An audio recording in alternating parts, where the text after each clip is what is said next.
Olá, seguimos por aqui com o nosso episódio de número 13. Isso mesmo, você chegou no episódio de número 13 e eu quero te parabenizar por estar se ampliando ao conhecimento, às emoções, através da leitura desse livro. Esse é o Entre Linhas e Emoções, um espaço de leitura, pausa e escuta. Um convite para atravessar palavras com calma e sentir o que elas despertam em você. Vamos começar. Queres ser curado? Curando a mentalidade de vítima. Eu tinha uma cachorra de estimação chamada Lily, uma Sheltie, que gostava de saltar muito alto pelo ar e agarrar as bolas de tênis que eu arremessava para ela. Um dia, enquanto tentava pegar uma bola, ela soltou um ganido e caiu no chão. Apressei-me para pegá-la no colo, pois claramente ela não conseguia andar. Uma consulta na clínica local confirmou que Lily havia rompido um ligamento. Nosso veterinário não podia fazer a operação que era preciso, portanto, dirigimos por 2 horas para uma cidade ao sul, onde ficava o estabelecimento mais próximo. Depois de seu procedimento de sucesso, minha cachorrinha apareceu com uma bota de gesso pink em sua pata, restringindo seus movimentos para o processo de cura. 6 semanas depois, a remoção do gesso, ela começou a tentar apoiar seu peso sobre essa mesma pata cuidadosamente. Um pouco mais de um mês depois, devido à força que Lily fez sobre a sua pata saudável, o ligamento dessa outra pata posterior também se rompeu. Dirigimos para o sul para fazer um segundo procedimento. Depois de mais de 6 semanas, eles removeram a segunda bota de gesso. A Lily se curou e a vida prosseguiu normalmente, exceto que eu notei que ela ainda andava mancando. Queria que ela tivesse uma vida saudável e as 2 cirurgias dispendiosas deveriam ter lhe garantido isso. Agendei uma consulta com o centro cirúrgico para falar com o veterinário. Enquanto esperava ansiosamente, sentada na sala de espera, ele apareceu e pediu para levar minha cachorrinha para o consultório dos fundos. Sozinha, ele acrescentou firmemente. Eles retornaram dentro de alguns instantes. Ele segurou uma bola no ar enquanto ela saltava, tentando capturá-la da mão dele. A perna de Lily estava curada, algo que parecia um verdadeiro milagre. Mas o que aconteceu? Perguntei, mal podendo acreditar no que via. Ele ignorou minha pergunta. Posso te perguntar o que você faz quando ela começa a mancar? Bem, eu disse, pensando cuidadosamente. Eu a seguro, massageio sua perna e lhe dou um petisco para cachorro. Você sabe, todas as coisas normais. Com todo respeito, senhora, ele disse, fitando-me firmemente. Você treinou sua cachorra para ela mancar. Você treinou sua cachorra para ela mancar. Essa cachorrinha sapeca me manipulou de jeito. Como você pode imaginar, todas as recompensas para esta bobagem cessaram imediatamente. Em pouco tempo, sua perna e comportamento se endireitaram. Existem muitas áreas onde possivelmente desenvolvemos uma vida manca. Infelizmente, numerosas vítimas são treinadas, condicionadas pelos seus abusadores a se comportarem de forma indesejada. Esta área delicada é processada melhor dentro de um ambiente de aconselhamento profissional, com a ajuda de indivíduos que podem nos guiar a desaprender e desfazer o efeito que as mensagens destrutivas tiveram sobre nós. Comportamentos que são recompensados podem simplesmente incentivar uma pessoa a mancar, por assim dizer, aprisionando-a a antigos padrões repetitivos. Você conhece esse tipo. Tive um péssimo dia, então eu mereço esse vinho, esse sorvete, chocolate, hambúrguer, duplo, por favor, pacote de batatas, chips, ou outro item de indulgência. Você nunca me verá discordando disso de forma rígida. Os dias maus realmente pedem um conforto de vez em quando.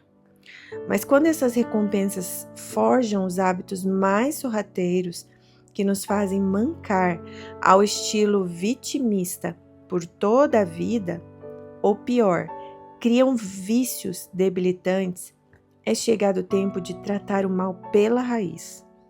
Em seu livro, O Grande Divórcio, o autor C.S. Lewis diz: um valor incorreto pode ser corrigido, mas somente regredindo ao início para encontrar o erro e recomeçando a partir daquele ponto, nunca por simplesmente prosseguir.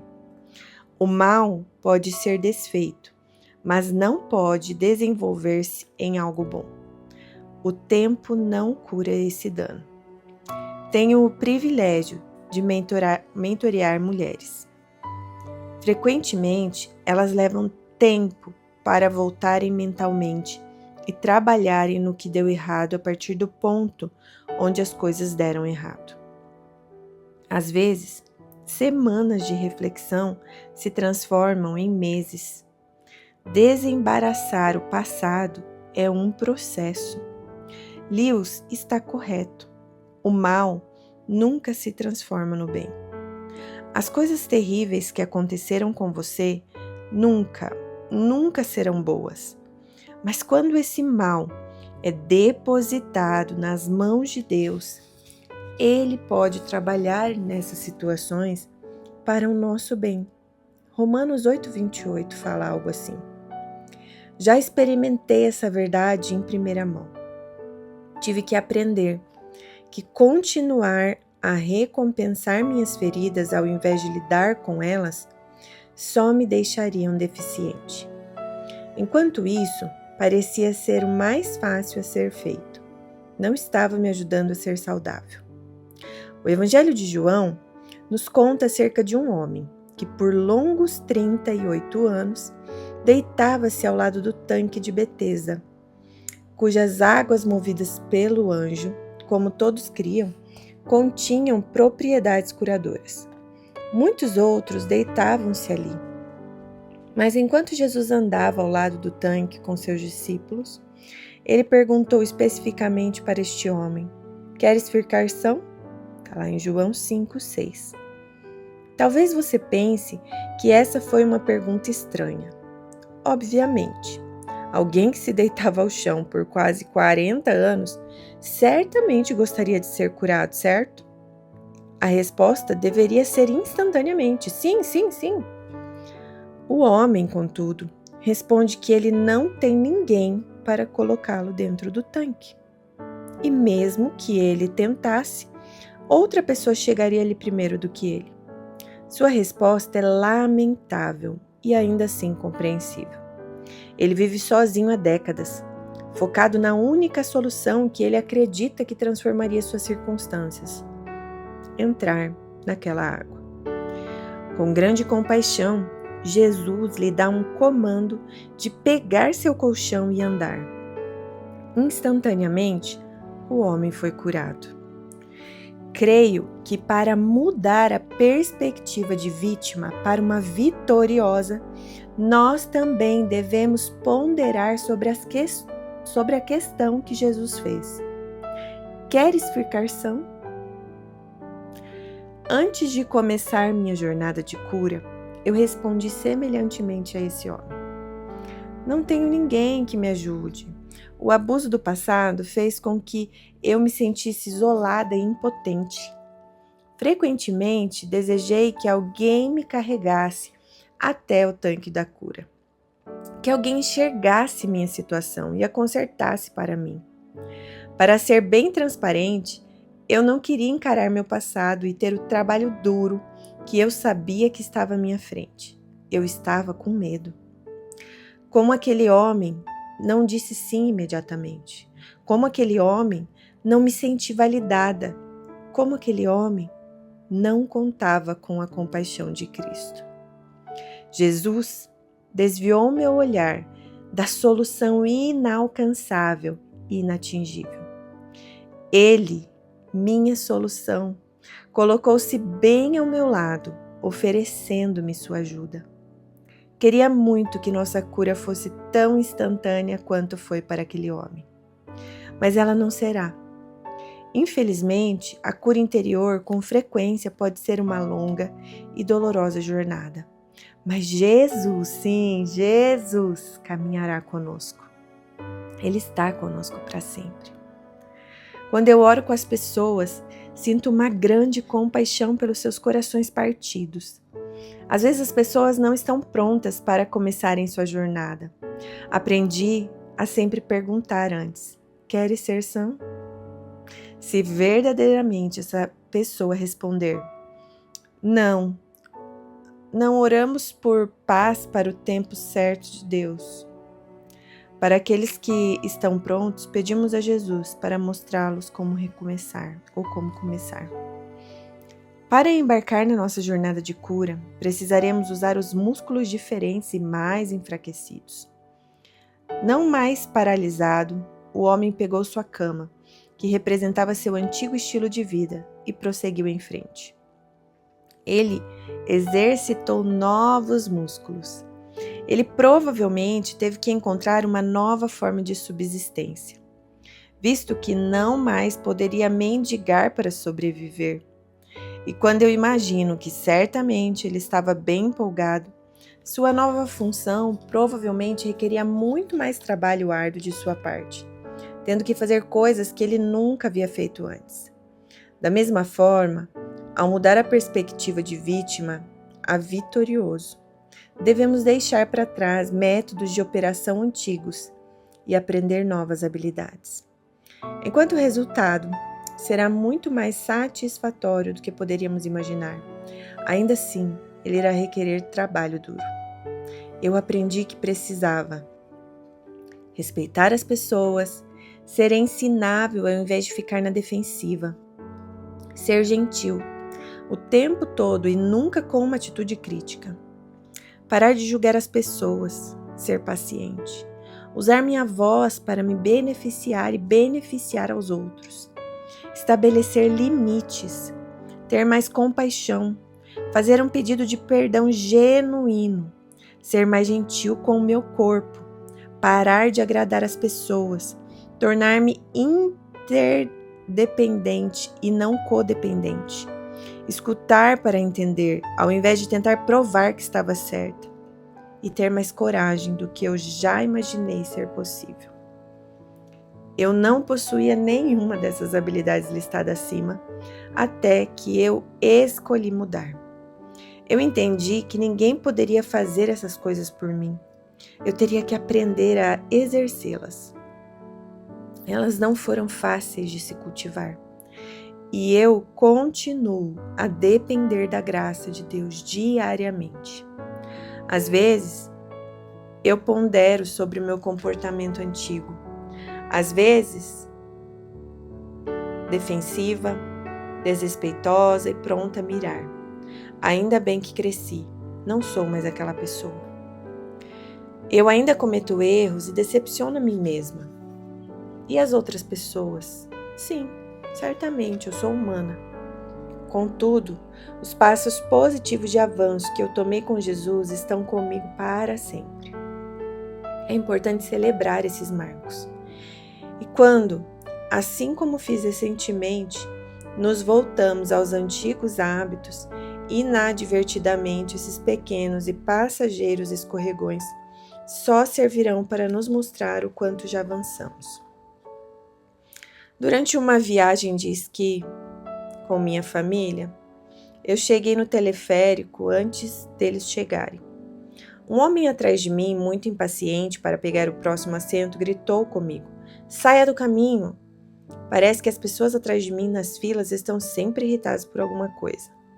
Assustada, saí da fila num pulo para dar espaço para ele, mas não fui rápido o suficiente para evitar trombar-me com uma cadeira do teleférico. A força do impacto quebrou meu joelho. Penso que sou a única pessoa do mundo que conseguiu quebrar um joelho estando parada. Prometi que nunca mais iria esquiar de novo. Mas cedi, relutantemente, quando meu esposo implorou comigo. No passado, eu era muito boa em esquiar, descendo por colinas desafiadoras com facilidade. Agora, temerosa pelo meu acidente e pelo longo processo de recuperação, insistia em esquiar somente nas colinas para iniciantes do esqui. Pelo caminho inteiro de subida da montanha, eu contava a qualquer pessoa que estivesse compartilhando o teleférico comigo sobre o meu acidente. Eu falava repetidamente sobre quão assombrada eu estava em esquiar novamente. Eu fiz isso o dia inteiro. À noite, tantas pessoas já sabiam da minha história desastrosa, que por todo lugar que eu passava alguém gritava para mim: "Você se saiu muito bem", ou então "Você consegue". A uma certa altura, eu até pensei comigo mesma: "Andy do céu, para de falar sobre isso". Mas dá para acreditar? Eu não parei. Meu pobre esposo teve que me escutar contar aquela história repetidamente para os outros. No dia seguinte, percebi que o Ted estava um pouco rabugento. Fui fazer uma caminhada de oração e falei sobre isso com Deus brevemente. Em resposta, ouvi sua voz dizendo: "O que você esperava dele? Você reclamou o dia inteiro." Dei uma gargalhada e fui para casa pedir desculpas para ele. Sim, eu tive um acidente traumático, mas será que eu precisava processar isso até enjoar? Definitivamente que não. Às vezes, quando ainda tinha uma mentalidade vitimista, tentava processar meu trauma através das outras pessoas. Eventualmente, eu aprendi que isso as sobrecarregava, mesmo se elas fossem gentis comigo sobre isso, como aquelas pessoas nas colinas foram. A compaixão delas me dava um alívio momentâneo, muito parecido com os petiscos que eu dava para Lily. Ainda assim, isso nunca consertou a raiz do meu problema.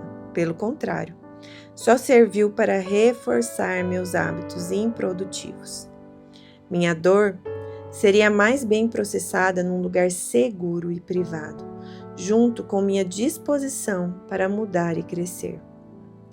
Levou tempo e profunda autoanálise para que conseguisse formar hábitos melhores e alinhar o meu comportamento com o que Jesus desejava de mim. Em uma história bem conhecida e encontrada no Evangelho de Lucas, as duas irmãs de Lázaro, Maria e Marta, convidam Jesus para sua casa. Irritada pela falta de ajuda da sua irmã, Marta reclama com Jesus. Eu amo a liberdade que ela teve de ser ela mesma na frente do Criador do Universo. Ao invés de defender o lado dela e dizer que Maria deveria ajudar sua irmã, Jesus se voltou a Marta e a instruiu amavelmente, começando com as seguintes palavras: "Marta, Marta, você..." Lucas 10:41. Ele a instruiu que, apesar dela se preocupar tanto com tantas coisas, somente uma realmente era o mais importante: Jesus e suas palavras. Jesus não disse a Marta que ela não importava. Ele simplesmente redirecionou seu foco da sua irmã e das tarefas mundanas para as coisas mais importantes, o dom da sua presença. Para focar-se em Jesus, ela precisava renunciar às suas preocupações, liberar as outras pessoas de suas expectativas impostas e olhar somente para ele. Marta, Marta, você, em outras palavras, examine-se.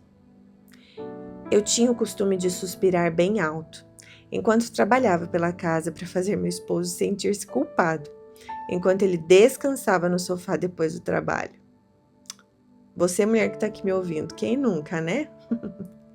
Mas isso nunca funcionava. Sem sentir nenhum incômodo, ele literalmente caía no sofá e no sono. Agora eu consigo dar risada disso, mas naquela época eu não conseguia.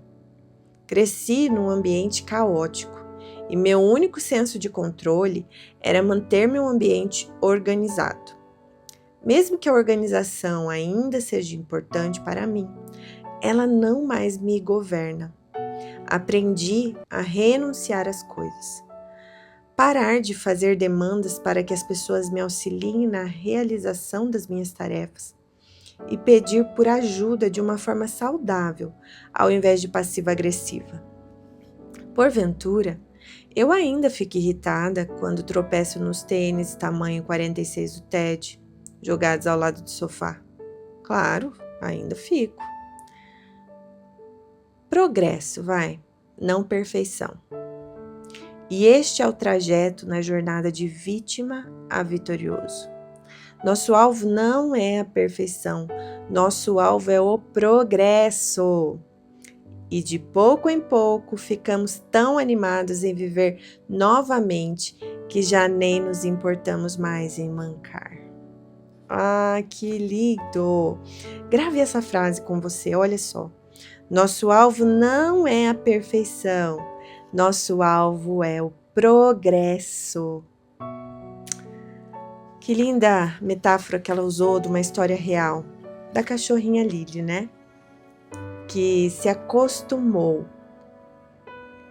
ao ser ali bem tratada, com petiscos e tudo mais, a ficar ali num lugar de vítima. Mas eu te pergunto hoje, queres ser curada ou curado? Então, busque o alvo, que é o progresso.